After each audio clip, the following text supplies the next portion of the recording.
Rekan dan rekan sekalian,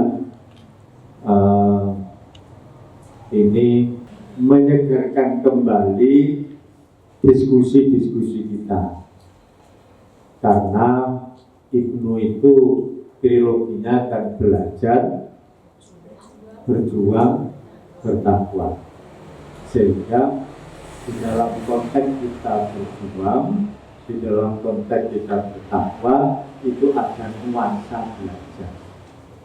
Dan nuansa belajar ini dalam perjuangan kita wujudkan dalam bentuk penambahan ilmu terus menerus. Bahkan kalau mau menentukan kebijakan itu kan harus berdasarkan data.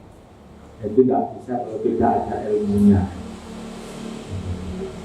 Maka teman-teman yang ada di lembaga apapun, di institusi apapun, kita gairahkan kembali halaqah Ibnu ini, majelis alumni ini, baik yang di lembaga apa saja, kita berdiskusinya di sini agar apa yang kita bicarakan di dalam kelembagaan kita senantiasa berdasarkan ilmu pengetahuan, berdasarkan data, dan berdasarkan fakta-fakta, sehingga apa yang kita programkan di lembaga kita masing-masing itu terarah,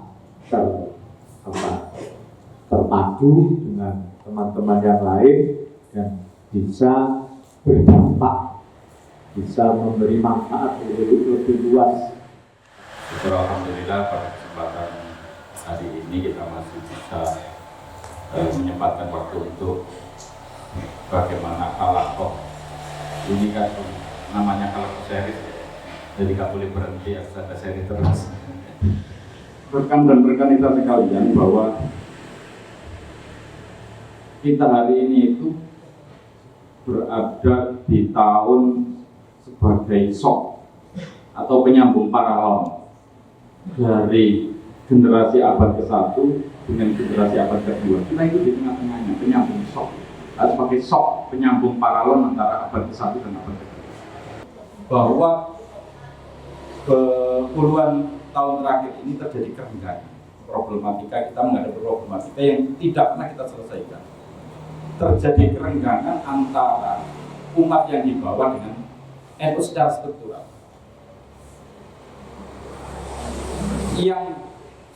Yang pengurus selalu mengklaim bahwa haknya diurusi. Itu klaimnya seperti itu. Angel digerakno, angel dijak. Dan sebaliknya yang dibawa itu klaimnya itu, apa pengurus gak tahu ngurusi. Lah ini gak ketemu. Pengurusnya macak, katanya itu, dikai surat edaran juga gak tahu dibuka. Gak.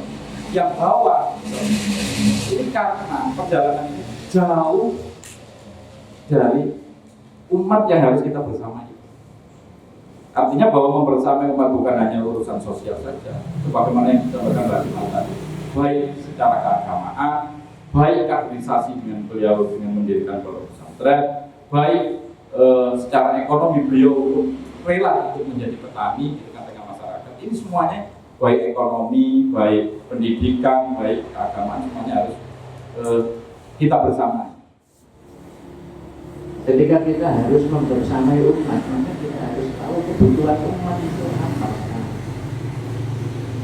apa yang dibutuhkan umat. Dan kita harus bisa menemui, mengaktualisasikan peran kita untuk membersamai umat itu ya harus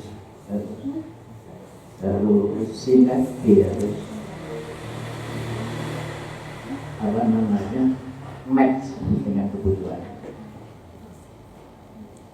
umat, khususnya organisasi diri kita. Jadi kalau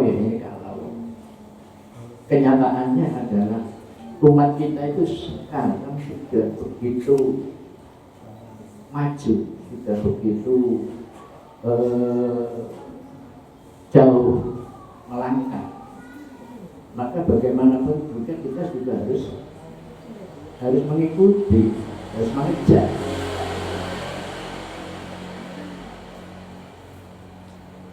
Membersamai itu artinya ya harus bersama. tidak mendahului dan tidak membelakangnya. Nah, menurut saya di kenyataan perkembangan sekarang ini kan sudah luar biasa maju. Umat juga sudah sedemikian pesatnya, baik cara berpikir maupun dalam menjalani kehidupannya, sehingga kadang-kadang seringkali harus keluar dari tradisi yang selama ini itu dipegang teguh. Karena NU itu kan organisasi tradisional yang mempertahankan tradisi. Tapi kita harus maju untuk mengikuti perkembangan di luar. Tidak bisa tidak, kita harus, kalau sekarang itu istilahnya out of the box, ya keluar dari hubungan tradisi yang selama ini menghambat kita justru untuk bisa membersamai rumah. Kira-kira gebrakan atau terobosan apa yang seharusnya kita atau seperti yang kita tahu kan Bapak, Ibu, rekan-rekan kita yang senior-senior ini kan sudah merasakan dan juga sudah membaur di sosial masyarakat, terutama di wilayah Kabupaten Lamongan ini. Jadi biar eksistensinya juga tidak luntur, tapi juga tidak mengurangi kontribusi dari Nahdlatul Ulama sendiri. Bahwa di kontribusi nyata Nahdlatul Ulama ini menjawab berbagai macam problematika yang ada. Ini harus turun langsung bagian dari masyarakat. Saya tadi itu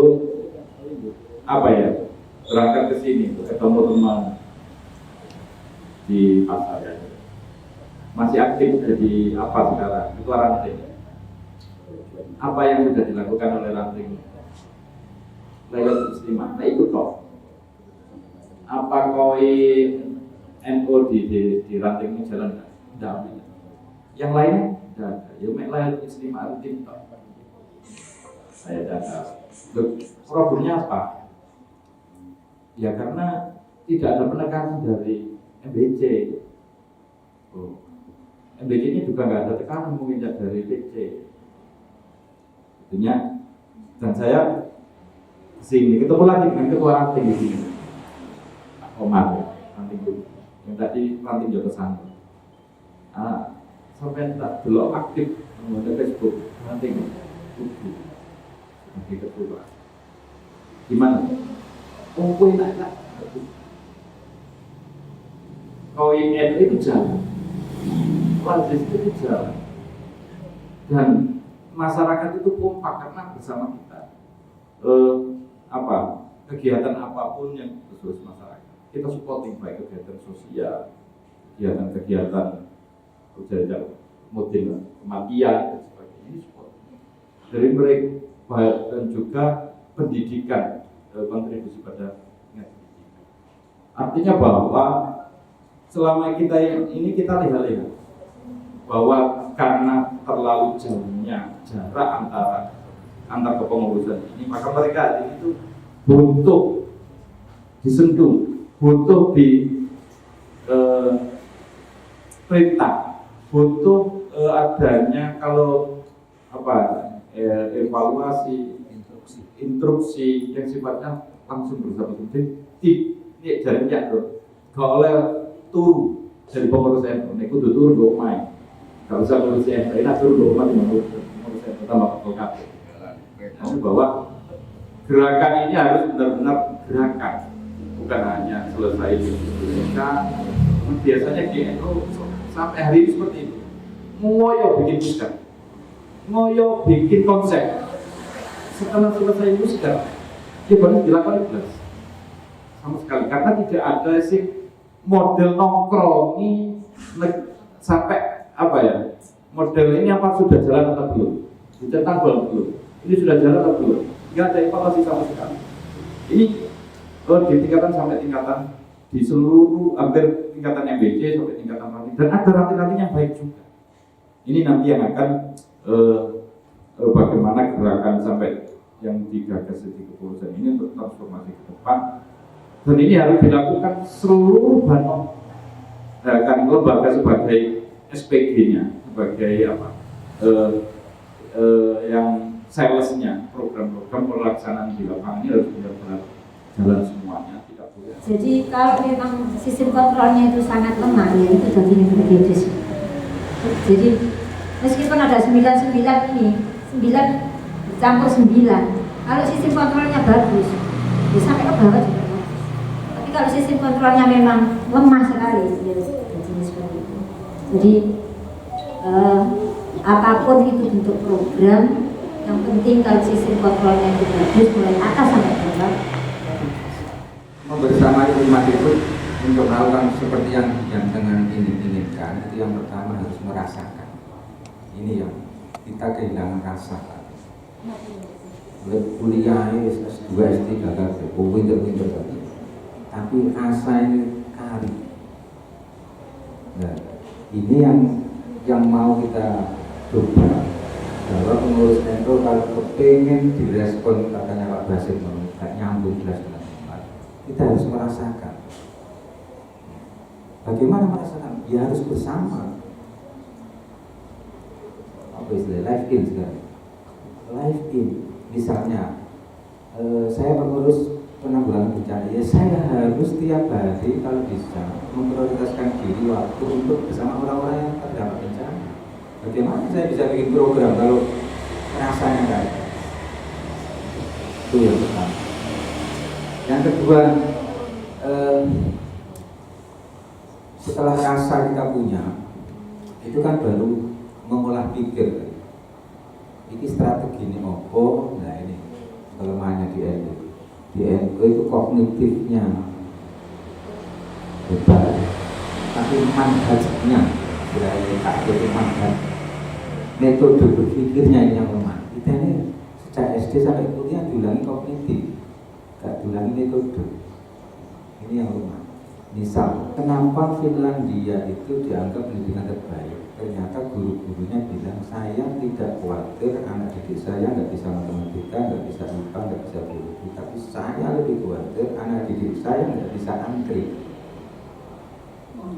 Loh kok sederhana sih? Antri itu mahal, metode. Bagaimana melatih kesabaran? Metodenya itu antri. Bagaimana kita bisa bersinggungan, bersilaturahmi,